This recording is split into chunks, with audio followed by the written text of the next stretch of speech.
কক্সবাজার, মহেশখালী, সোনাদিয়া দ্বীপ ও গটিভাঙ্গায় প্যারাবন কেকো প্রভাবশালীদের বিরুদ্ধে আইনানুগ ব্যবস্থা গ্রহণ এবং নতুন প্যারাবন সৃজনের দাবিতে মানববন্ধন ও প্রতিবাদ সমাবেশ অনুষ্ঠিত হয়েছে।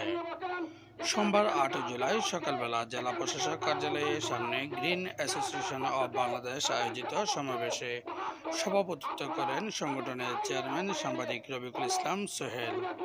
এতে বক্তব্য রাখেন বিশিষ্ট সংগঠক সাদাতুল্লাহ খান,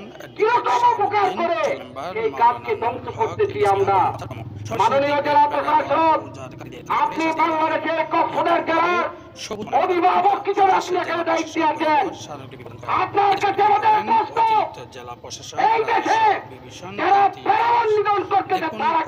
থেকে বিশেষ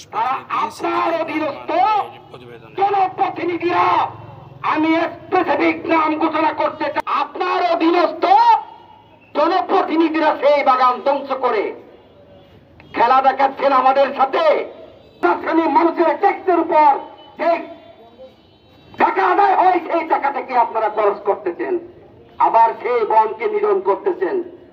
এটা কেমন খেলা? কত নির্মম খেলা! এই নির্মম খেলা যদি পরিহার না, আমি সকলকে আহ্বান করছি আপনারা সকলে আমাদের সাথে যোগ দিয়ে আমি এই মুহূর্তে আজকের এই গ্রিন অ্যাসোসিয়েশন অব বাংলাদেশের উদ্যোগে প্যারাবন রাখার জন্য বিনীত অনুরোধ করছি। সম্মানিত নেতৃবৃন্দ, আসসালামু আলাইকুম।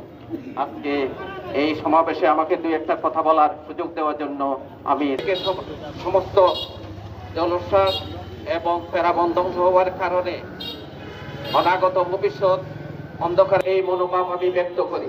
সেই সাথে যারা আজকে এই উদ্যোগ নিয়েছে তারা যেন আরো কঠোর আন্দোলনে গিয়ে প্রয়োজন কারণে লিপ্ত আছে তাদের প্রতি আমরা ঘৃণা জানাই। পরিশেষে একটা কথা বলতে চাই, সচেতন মহল সচেতন না হলে আগামী প্রজন্ম যদি রক্ষা করতে না পারি তাহলে আমরা ব্যর্থ পিতা হয়ে এই সমাজে বসবাস করতে চাই না।